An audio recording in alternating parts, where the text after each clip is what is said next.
मनुष्य पृथ्वी के वर्तमान निवासी हैं, लेकिन लाखों साल पहले डायनासोर ग्रह पर रहते थे। वैज्ञानिकों का दावा है कि वे अंतरिक्ष से आए एक विशाल क्षुद्रग्रह द्वारा नष्ट हो गए थे। हालांकि इन विशाल जानवरों के अवशेष आज भी दिखाई देते हैं। कनाडा का अल्बर्टा डायनासोर जीवाश्म की राजधानी कहा जाता है। इन जीवाश्मों का केंद्र ड्रमहेलर है। क्षेत्र की प्रकृति के कारण डायनासोर की हड्डियां अक्सर जमीन से उभरी हुई देखी जा सकती हैं। रॉयल टायरल म्यूजियम ऑफ पेलियोंटोलॉजी में इस क्षेत्र में की गई आश्चर्यजनक खोजों को रखा जाता है। इस अंतर्राष्ट्रीय स्तर पर प्रसिद्ध प्राकृतिक इतिहास संग्रहालय और अनुसंधान केंद्र में सालाना 4,30,000 से अधिक व्यक्ति आते हैं। रॉयल टायरल के जीवाश्म विज्ञानी डॉक्टर जिम गार्डनर का दावा है कि इस स्थान पर जीवाश्मों की प्रचुरता को इसकी 75 मिलियन वर्ष पुरानी आयु के लिए जिम्मेदार ठहराया जा सकता है।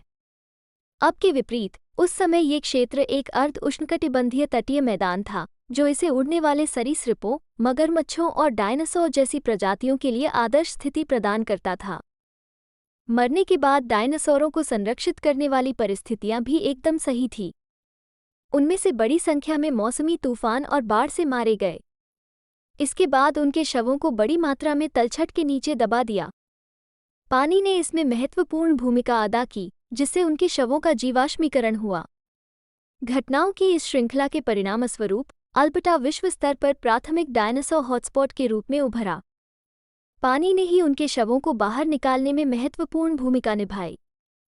25,000 से 40,000 साल पहले हिमयुग के दौरान अधिकांश युवा तलछटी चट्टानें बर्फ की मोटी चादरों से ढकी हुई थीं। फिर जैसे जैसे तापमान बढ़ा, 1 किलोमीटर से अधिक मोटे ग्लेशियर पिघल गए और पानी की धाराएं उभरने लगीं, जिससे नई नदियां और घाटियां बन गईं।